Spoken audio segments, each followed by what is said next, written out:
Morning to class 8 students. आज हम लोग अभिव्यक्ति हिंदी पाठमाला की चैप्टर नंबर यानी पाठ नंबर 4 भंगा हाल का तिलस्मी संसार के बारे में पढ़ने का या समझाने का प्रयास करेंगे। यह गुरमीत बेदी द्वारा लिखित एक यात्रा वृत्तांत है, यानी सब पर्यटन पर है। तो पहले भंगा हाल का तिलस्मी संसार के चलने से पहले हम गुरमीत बेदी कवि के बारे में या लेखक के बारे में जानते हैं।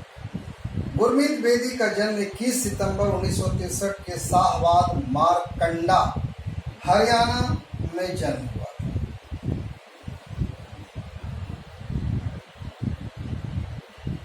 और हिमाचल प्रदेश विश्वविद्यालय से इन्होंने स्नातक तथा पत्रकारिता व जनसंचार में स्नातकोत्तर की डिग्री प्राप्त की। बड़े सारे उपन्यास लिख चुके हैं, कई सारी कविताएं हैं, संग्रह है, कविता संग्रह है, कहानी संग्रह है, शोध की पुस्तक है, उपन्यास है और कई सारे इन कार्यों के लिए पुरस्कार भी मिल चुका है, जैसे साहित्य पुरस्कार 2000 में, परमार साहित्य पुरस्कार, हिमाचल केसरी पुरस्कार 1994 में, न जाने कितने कितने सारे पुरस्कार मिले। कई सारे अंतर्राष्ट्रीय साहित्य सम्मेलन में इन्होंने भाग लिया। इस क्रम में जर्मनी, कनाडा, रूस, Mauritius, Dubai, Tashkent, Singapore, Malaysia इत्यादि की यात्रा। उसी यात्रा के दौरान इन्होंने हिमाचल प्रदेश की खूबसूरत सी घाटी भंगा हाल का वर्णन करने का प्रयास किया है। इन्होंने इस पाठ के माध्यम से बताने का प्रयास किया है। इस भंगा हाल घाटी की संस्कृति के बारे में जानेंगे, वहाँ के रहने वाले परंपराएं, अगर है कोई, वेशभूषा आदि के बारे में बात करेंगे।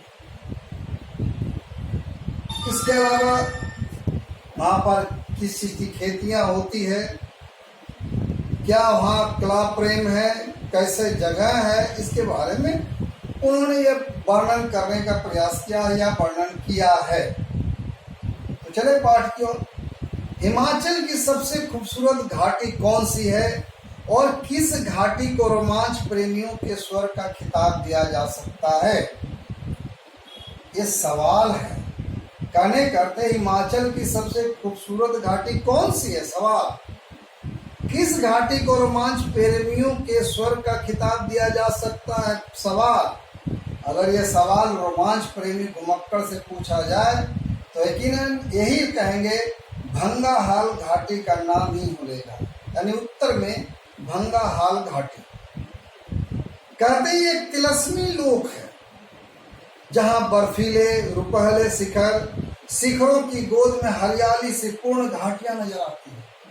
जो लोग घूमे हैं, अगर आप भी जाए कभी तो आप घूम करके देखें किताब से वो मैच करता है कि नहीं, मिलता है कि नहीं, क्योंकि बहुत लोग हो सकता है इसमें गए भी होंगे।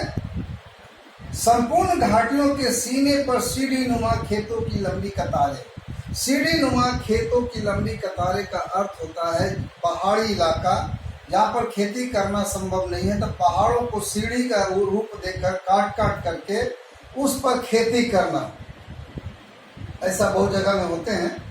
खेतों को सींचते पारदर्शी जल के झरने, और उन खेतों के पानी झरने से ही आते क्योंकि पहाड़ी इलाका है। घाटियों की शकरी ढलानों में नागिन सी बलखाती सरिताएं, बहुत सारे पानी बहने वाले स्रोत, झरने, नदियां, कोई शिखर से लुढ़कता आता झरना जैसा दिखता है। इतनी ऊंची ऐसी गिरती है नदियां, जैसे लगता है कोई झरना है। भंगा हाल घाटी प्रकृति के इन तमाम रूपों का नाम है। कई सारे, क्योंकि उसकी प्रकृति सुंदरता इतनी है, हरियाली इतनी है, दृश्य इतने मनमोहक है, लेकिन कई नामों से बोलते हैं। अगर हिमाचल के किसी घाटी तक पहुंचने का सफर सबसे जोखिम भरा है तो भंगा हल घाटी है। बड़े दिक्कत से लोग जाते हैं, बड़े परेशानियों से जाते हैं। ऐसे खूबसूरत जगह का दर्शन करने या घूमने या रोमांच के लिए, मिलने मिलाने के लिए बहुत सारे चीज ऐसे वर्णन किए जा सकते, बोले जा सकते, जो कि बहुत अति उत्तम प्लेस कह सकते हैं। हो सकता है कोई मौसम में अपने बदलाव के लिए या बीमार वाले स्वस्थ होने के लिए ऐसी जगह में जाते होंगे। एक से बढ़कर एक रोमांचकारी पड़ाव है, वो तो जाने से पता चलेगा। एक से बढ़कर एक हैरत अंगेज अजूबे और एक से बढ़कर एक नैसर्गिक अनछुए स्थल है। बिना छुए बना देखे हुए इतने स्थल है कि मन को मोह लेते हैं। कहते हैं जो घुमक्कड़ लोग होते हैं, जो लोग घूमने जाते हैं, घुमक्कड़ जब इस घाटी में प्रवेश करता है तो यह एक अनूठी दुनिया उसका स्वागत करती है। जो लोग प्रदेशों की यात्रा करते हैं, ज़्यादातर वो पर्यटन पर रहते हैं, यात्रा करते हैं, तो ऐसे लोगों के लिए एक अनूठी दुनिया है और उस अनूठी दुनिया उन लोग घुमक्कड़ों लोगों को स्वागत करती है। यहाँ के लोगों की अनूठी संस्कृति, दिलचस्प परंपराएं, खान पान एवं पहनावा प्रदेश के बाकी क्षेत्रों से मिल नहीं खाता। यानी सभ्यता, कल्चर, जो परंपराएं हैं, रीति रिवाज है, जो खाना पीना है, जो पहनावा है, दूसरे प्रदेश से बड़ा ही भिन्न होता है, पूरी एकदम अलग। क्या रीति रिवाज है, किस तरह का खाना पीना है, किस तरह का ड्रेस है, पहनावा है, कल्चर है, सब अलग होते हैं। यही भिन्नता इस घाटी के, यही कारण एक विशेष घाटी के रूप में दर्जा दिया गया। विभिन्नताओं के कारण सड़क इस घाटी तक नहीं पहुंची है। पूरे देश में सड़कों का जाल बिछा है, लेकिन अभी तक यह घाटी सड़क से अछूता है। और ट्रैकिंग व रोमांच के शौकीन यहाँ पहुंच सकते हैं, जिनको ट्रैकिंग की आते हैं, जिनको लगता है कि रोमांच जिंदगी में भरा, उस रोमांच के माध्यम से आप पहुंचे। क्योंकि सड़क है नहीं तो जाएंगे कैसे। इस माया लोक में झांकने के लिए एक रोमांच भरा सफर लेखक को तय करना पड़ा। और ऐसी जगह में, चूंकि हरियाणा से गुरमीत बेदी साहब बिलोंग करते हैं, रहते हैं, और हिमाचल प्रदेश उन्होंने जाने का मन बना लिया कि जाके देखना है किस तरह से है और उस पर लिखना है, जिसकी यादें हमेशा के लिए मानस पटल पर अंकित होकर वहाँ सफर करने के बाद ही उन्होंने इस संस्मरण के यात्रा वर्णन को लिखने का प्रयास किया। बैजनाथ मंडी राष्ट्रीय राजमार्ग पर बीड़ रोड से चाय बागानों का सिलसिला शुरू हो जाता है। कोई स्थान है बैजनाथ मंडी राष्ट्रीय, नेशनल जिसको रोडवेज कहते हैं, वहाँ पर कोई स्थान है बीड़ रोड से चाय बागानों का। वहाँ से चाय की खेती जो होती है, बहुत सारे आसाम में भी होते हैं, दार्जिलिंग में भी होते हैं, उससे जगह में भी होते हैं जहाँ पहाड़ी इलाका है, तो चाय बागानों का भी सिलसिला शुरू हो जाता है।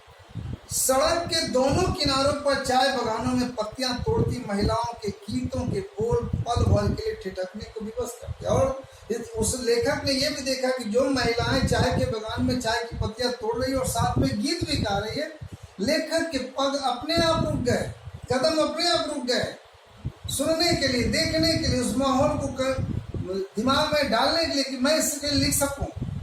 फिर ज्यों-ज्यों कदम आगे बढ़ते जाते हैं, मंत्रों का जाप करते बिच्छू अपनी ओर आता है। और जैसे जैसे आगे बढ़ते हैं, तरह तरह के लोग यहाँ पर मंत्रों का जाप करते हुए, बौद्ध भिक्षु जो ब्राह्मण होते हैं, बौद्ध के भिक्षु जो भिक्षाटन भी करते हैं, उसको कह सकते हैं, अपने मंत्रों को जाप करते हुए लोगों को आकर्षित करते हैं, लोगों को विवश करते हैं कि उनकी तरफ देखें, आकर्षित हो। आगे बाजार है, कुछ एक दुकानें हैं और चाय का कारखाना है जहाँ चाय पत्तियों को तोड़ करके चाय बनाई जाती है। यहाँ किसी दुकान पर कांगड़ा चाय पीकर ताजा दम हुआ जा सकता है।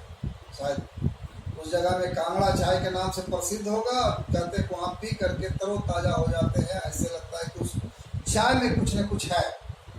इससे आगे का सफर रोमांच भरा है।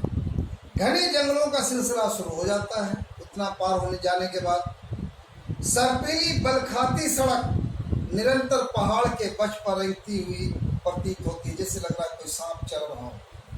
14 किलोमीटर का सफर तय करके जब बिलिंग पर पांव पड़ते तो यूं लगता है जैसे आसपास के पहाड़ हमारे लिए पौने पड़ गए। हम अंतरिक्ष में तैर रहे हैं। दूर दूर तक पहाड़ियों का सिलसिला, जहां देखे पहाड़ी पहाड़, एक पहाड़ी दूसरा एक, जैसे चैन जिसे होता है पहाड़ों का चैन, उस तरह से है। नीचे झांके तो छोटे छोटे गांव, खिलौने से घर, छोटे छोटे दूर से लहलहाती फसलें जिन्हें देखकर धरती पर विशाल गलीचा बिछे होने का मुगलता होने लगता है। लगता है कि चारों तरफ पृथ्वी पर हरे भरे मैदान हैं और लगता है कि हरियाली छाई हुई है, और इन सब हरियाली को देखकर मन बरबसी मन को मोह लेते हैं।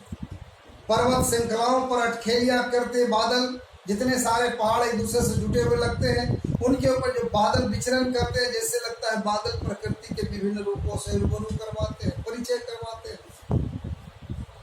बिलिंग रोमांचक खेलों के आयोजन के लिए मशहूर होते हैं। तरह तरह के खेल खेले जाते हैं। उनमें नाम है हैंग ग्लाइडिंग और पैराग्लाइडिंग के लिए 2 बिलिंग जैसे जगह समूचे एशिया में नहीं। 1984 में 1984 में यहाँ सबसे पहले हैंग ग्लाइडिंग का आयोजन हुआ था। इसके बाद तो इस स्थल अंतर्राष्ट्रीय खेल मानचित्र पर आ गया। साहसिक खेलों के आयोजन के दिनों में तो यहाँ काफी चहल पहल रहती है, लेकिन बाद में फिर बिलिंग खामोशी की चादर ओढ़ लेता है। खेलों का समय में तो बड़ा ही चहल पहल आना जाना लगा रहता है, खेल खत्म, खामोशी छा जाता है, जैसे लगता है सुनसान हो गया। यह खामोशी तभी टूटती है जब कोई गद्दी अपनी भेड़ बकरियों के रेवड़ के साथ यहाँ पड़ाव डाले, या पर्वतरोही और रोमांच प्रेमी पर्यटकों का कोई दल यहाँ से गुजरे। यह शांति तब भंग होती है जब लोग को यहाँ आते हैं, चाहे भेड़ बकरियों को चराने वाले, चाहे पर्वतरोही आते हो, चाहे कोई पर्यटक घूमने आता हो। बिलिंग से सूर्योदय सूर्यास्त का नज़ारा बड़ा ही बेहंगम लगता है। लगता है कि सामने सूर्योदय भी हो रहा है, सूर्यास्त भी हो रहा है। घाटियों में तैरते, दरख्तों से लिपटते बादलों के टुकड़े बरबसी मन मोह लेते हैं। जो ऊपर पहाड़ों पर चढ़ करके घाटी की ओर देखते हैं तो उसकी सुंदरता तो अजीबोगरीब, मन को मोहने के अलावा कुछ है ही नहीं है। बिलिंग के 12 किलोमीटर आगे बड़गांव है। यहाँ आबादी और गद्दी लोगों के बसेरे हैं। सीढ़ी नुमा खेतों में गेहूं की लहलहाती फसल को देखना बड़ा मोहक लगता है।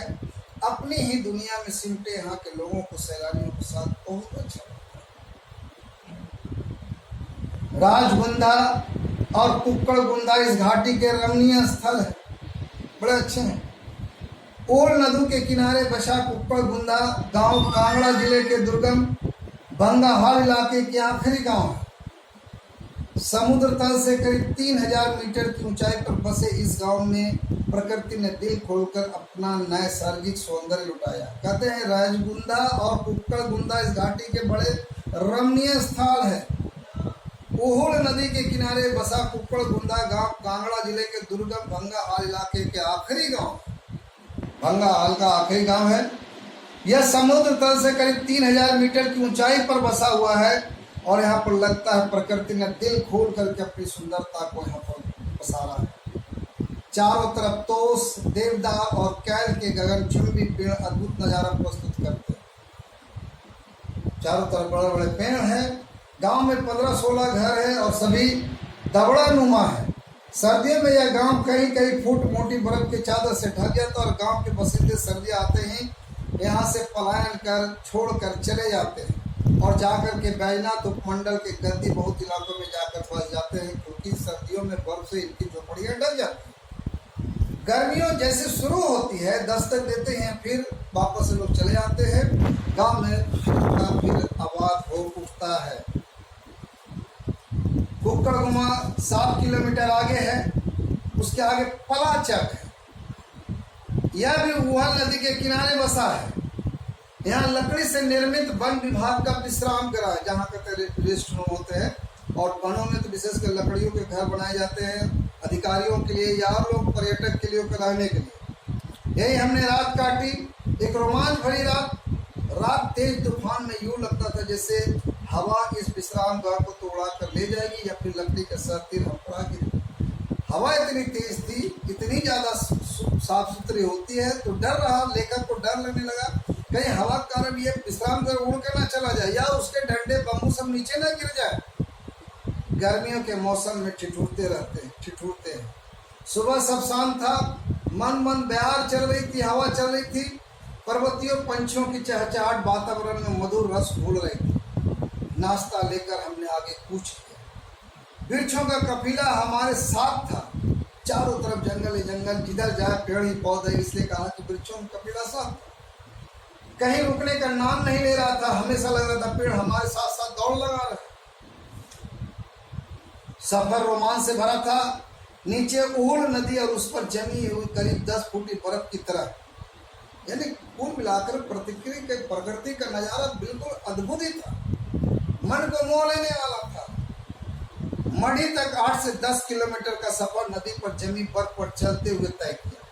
और वैसे ठंडे प्रदेश में जहाँ पानी होते नदियों में वो जम जाते हैं और उन पर जमे हुए पानियों पर आदमी चल भी सकते हैं, बरसाते कभी कभी वो खतरे का काम भी करते हैं। दोपहर होते होते मढ़ी आ गए। सिर्फ यहाँ दुकान है, वो भी मौसम के अनुसार, यानी गर्मियों में आबाद और सर्दियों में सारी दुकान बंद, क्योंकि बर्फ के कारण पूरा ढक गया। बड़ा शांत अलौकिक वातावरण है यहाँ पर। थमसर तक पहुँचने का रास्ता हरियाली से भरा पड़ा है, लेकिन थमसर दर्रे से नीचे उतरने का रास्ता इतना जोखिम भरा है कि उतरने पर पग पग फिसलता हुआ बर्फ दिखता है। अब गिरे तब गिरे, अब गिरे तब गिरे। इस रोमांचकारी रास्ते को तय करके जब नीचे पहुंचते तो चारों तरफ प्रकृति दिखाई देती है। एक सुरम्य झील है जिस पानी का रंग गहरा नीला दिखता है। झील की गहराई का कोई अनुमान नहीं लगाया जा सकता कि कितना गहरा होगा, नहीं होगा। मान्यता है इस झील में देवता स्नान करने आते हैं। लोग कहते हैं, वहाँ के रहने वाले बासिंदे कहते हैं कि यहाँ देवता आते स्नान करने के लिए। क्या सत्यता नहीं पता। आगे का रास्ता दुर्लभ भी है और सुलभ भी है, दिक्कत भी है, आराम भी है। तकरीबन 7 किलोमीटर के सफर में रंग बिरंगे छोटे छोटे फूल, जड़ी बूटियों के पौधे, भोजपेत्र के पेड़, वन्य प्राणी हमारा स्वागत करते दिखाई पड़ने लगे। हिमाचल का राज पक्षी मोनाल और बर्फ में पाया जाने वाला भालू भी कुछ नसीब लोगों को दिल जाता है। कभी कभी जंगल में जानवर जो इधर उधर विचरण करते हुए भी नजर आते हैं। भंगाहाल घाटी में पहुंचने से पहले आता है काली हरनी दरिया। इस दरिया पर लकड़ी का परंपरागत पुल बना है। इसे पार करके आगे चलते हुए सुरमई रावी नदी का छटा अभिभूत कर देती है। रावी नदी की प्रकृति देखने को मिलता है। भंगाहाल इस नदी के दाईं तरफ स्थित और यहाँ रावी और काली हरनी दरिया का मनोरम संगम दिखता है, यानी दोनों तरफ से मिला। रावी नदी का उद्भव इसी घाटी के राई गाहर नामक स्थल से होता है। कुछ जगह है, उस जगह में बंगाल में रायगढ़ दोनों मिलते हैं। कुछ लोग इसे हनुमान किला भी नाम दिए हैं। लोक मान्यता, यानी पुराने जो लोक मान्यता है कि इस किले में कभी 7 देवी बहनों सतभाजनियों का वास था। 7 बहनें रहते थे, ऐसा लोग कहते हैं। किसी कारणवश आपस में मन मुटाव होने के कारण एक रात 6 बड़ी बहनें छोटी बहन को सीता छोड़कर रई सागर से दूसरे स्थानों में चली गई। आपस में लड़ाई हो गई, कहा सुनी हो गया। 7 बहनें चली गई, छोटी वाली को छोड़ के चली गई। जहाँ पे नदी के रूप में बहने लगी, ये नदियां गंगा, जमुना, सरस्वती, ब्यास, सतलुज और चेनाब है। ये मान्यता है, क्या सत्यता नहीं मालूम।